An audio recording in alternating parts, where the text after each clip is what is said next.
আমি একটা এরকম গরমের শাড়ি পরে নিয়েছি।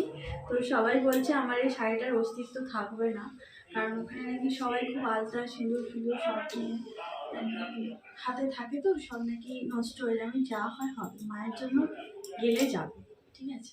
আমি এটা পরেই যাব। Good morning everyone, welcome back to my channel. আমি পূজা। আশা করি তোমরা সবাই খুব ভালো আছো, সুস্থ আছো। তো এখন সকাল হয়ে গেছে, তো আমরা রেডিও হয়ে নিয়েছি স্নান করে। প্রায় 7:30টার মতো বেজে গেছে। উঠেছি আমি 5টার সময় থেকে। তো ইনি হচ্ছেন ওঠেননি, ইনাকে ঠেলে ঠেলে ঠেলে ঠেলে এ করে করে ওঠাতে হয়েছে। এরকম এরকম হয়ে যাচ্ছে, লেভেলটা ঠিক আছে। তো স্নান করে আবার এই দেখো শাড়ি ফাড়ি পরে রেডি হয়ে গেছি। তো এবারে যাবো আমরা মন্দিরে পুজো দিতে। তো চলো বেরাই, জানি না কতটা তোমাদের সাথে শেয়ার করতে পারবো, তো চেষ্টা করব। কারণ আজকে তো প্রচণ্ড ভিড় হবে, যেহেতু আজকে বৃহস্পতিবার আর সকাল মানেই এমনিতে একটু বেশি ভিড় হয়। তো তোমাদের দাদাভাই মোবাইলটা নিয়ে যাবে লুকিয়ে, তার মধ্যে কতটা কি করা যায় তোমরাও সাথে থাকো, দেখতে থাকো। জয় তারা জয় মা তারা,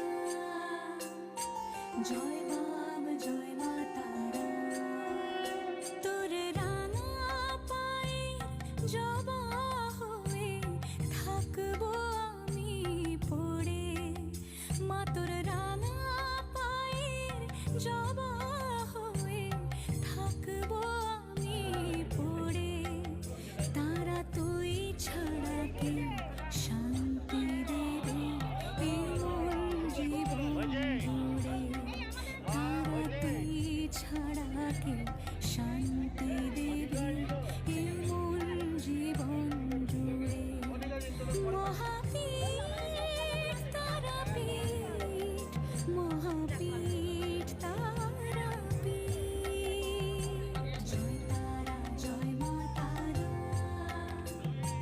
জয় বাব জয় মা তারা, জয় তারা জয় মা তারা, জয় বাব জয় মা তারা।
আমাদের পুজো দেওয়া কমপ্লিট। এখন আমরা একটু চলে এসেছি ব্রেকফাস্ট করব। ব্রেকফাস্ট করেই আমরা যাব একদম হোটেলে। আর আমাদের সবাইকে দেখো একদম মা তারা সাজিয়ে দিয়েছে। শ্মশান মন্দিরে যখন ওখানে আমরা পুজো দিচ্ছিলাম, তখন ওখানে একজন সাধিকা বলল যে চল তোদেরকে একটু মা তারার মতো একটু সাজিয়ে দিই। তো এই জন্যই আমাদেরকে এইভাবে সাজিয়েছে। কেমন লাগছে বলবে।